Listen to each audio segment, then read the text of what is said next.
Insomniacs, it's ASMR zeitgeist. Welcome back to my channel. So nice to see you. Today's video is an exciting collaboration. Do you know this man?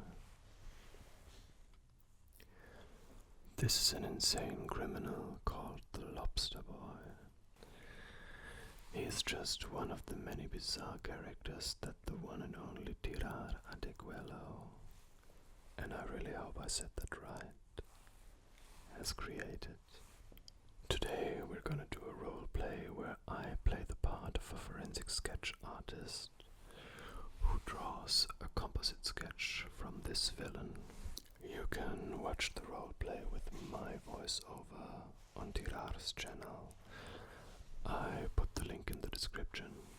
On my channel you can see the same video but with a voiceover from Tirar. He will discuss the sketch from his point of view.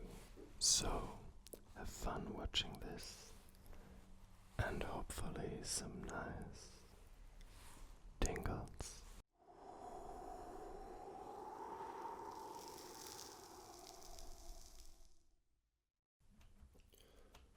Hello, Dr. Michaels. It's a pleasure to meet you. Let me introduce myself. My name is Peter Diefenbach, also known as Pencil Peter. I don't want to sound cocky, but I'm known as the best forensic sketch artist in the state. You may wonder why I'm whispering. Well, to be honest with you, as an artist, I'm sensitive by nature. And I need a calm and peaceful atmosphere to be creative. Is that okay with you? Alright. So, I heard you need a composite sketch from a perpetrator named the Lobster Boy. Okay, let's begin. Okay, let's give this a try. I think the first thing we have to concentrate on is his head. Very bulbous, round head. Now, before we get too far along, yes, he's a little overweight, and yes, he resembles me a lot, but we are not one and the same person. He's just imitating my body form.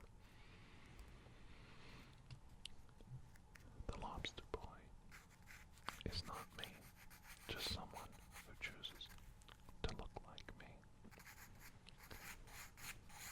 That's it.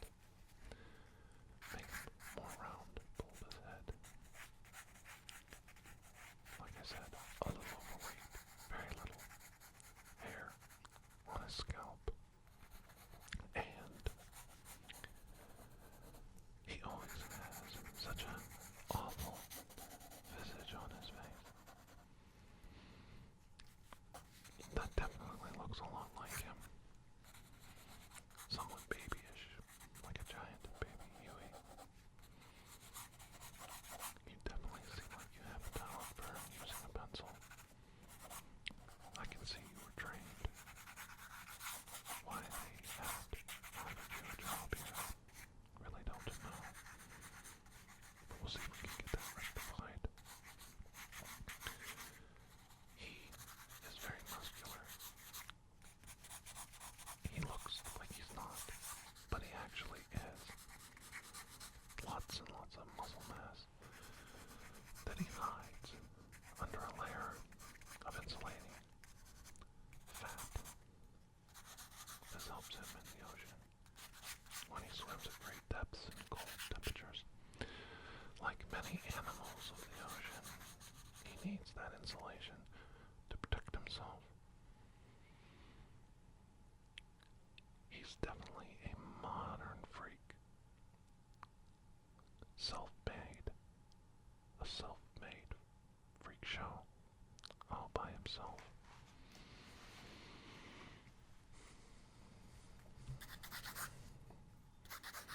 His claws, oh my god, they're so formidable and frightening.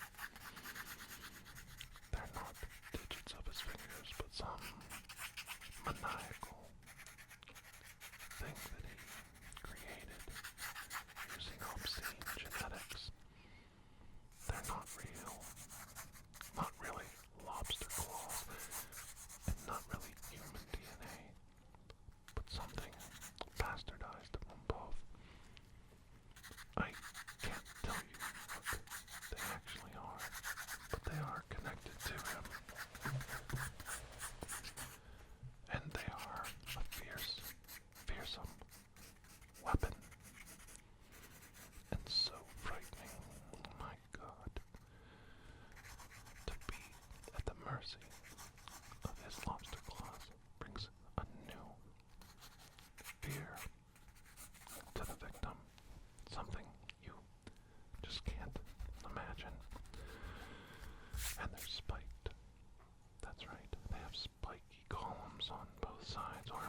defensive spikes that act like bucklers in case he needs to defend himself. I know you're trying to tackle his eyes. His eyes are not human at all. They are bulbous, round, obscene, hideous, lacking eyelids, constantly staring forward, evil, bloodshot, stained eyes. Yes, you are getting the eyes perfect. And he wears a set of glasses to accentuate his evil eyes even more, to push his eyes out even further from his face, making them look even more menacing. Always staring, always searching, always looking, always watching. His eyes are quite a formidable defensive weapon that prevents him from being caught by normal means. Oh, yes, the nose. He looks so much like me. If you just look at my face and copy my nose, you'll be so close to what his actually looks like. And it's so embarrassing for me. So embarrassing to see him walking around imitating me. I think it needs to come to an end. I don't want him copying me anymore and using my image to cause fear and hatred in the community. I'm amazed at your handiwork. Your hands move very fluidly across the page. You have great control over the pencil.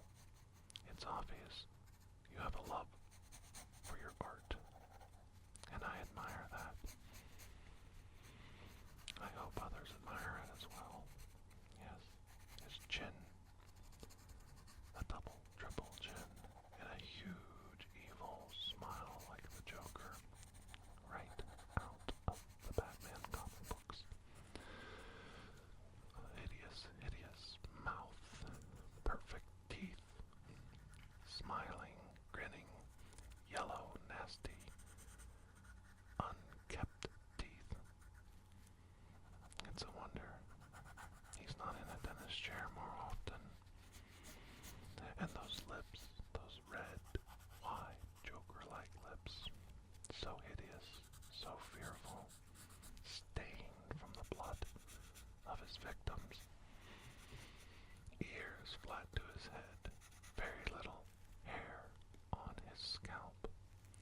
A wrinkled forehead showing his menacing eyebrows, always scrunching down, always fearfully staring at the victim. Lobster Boy is such a hideous, hideous creature. His thick neck, so muscular and hidden under a layer of disgusting, soft, fat tissue. And those claws, you're finally getting the claws correct. His claws are coming into view, perfectly armored, dangerous, strong, piercing, waiting for the next victim. It's almost like you've seen him yourself. You're an amazing artist. I see you putting the finishing touches on a masterpiece of the most macabre nature.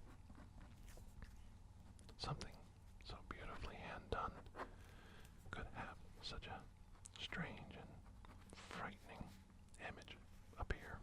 But even the devil must be drawn. Isn't that right? Even the devil must be viewed, must be seen, must be understood, must be challenged and dealt with. And that's who Lobster Boy is. That boogeyman under the bed, in the closet, outside your window, outside your door. We can never surrender to this kind of evil.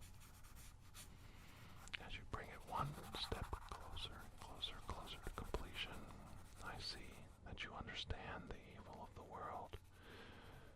You understand that fear is what we make of it. Do we choose to give in to this fear, or do we choose to make the choice to defend ourselves, to resist it, to fight it? It honors me to watch you do your work. Yes, that's the most evil creature loose upon the world right now. I say he's a boogeyman, but he's as real as someone you pass in the street. And here's the scary part. He could be a parking attendant, a taxi cab driver, a delivery man. That's Lobster Boy. Always looking, always searching, always watching, always waiting for the next victim. As you finish the shading, I fear putting this out on the street. Will we save people, or will we send him on a rampage now that he knows we are on to him? Only time will tell. But we must go forward. He must not be allowed to continue his ways, and he must be stopped. Lobster Boy must be stopped. Thank you for doing this for me. What an awesome photo.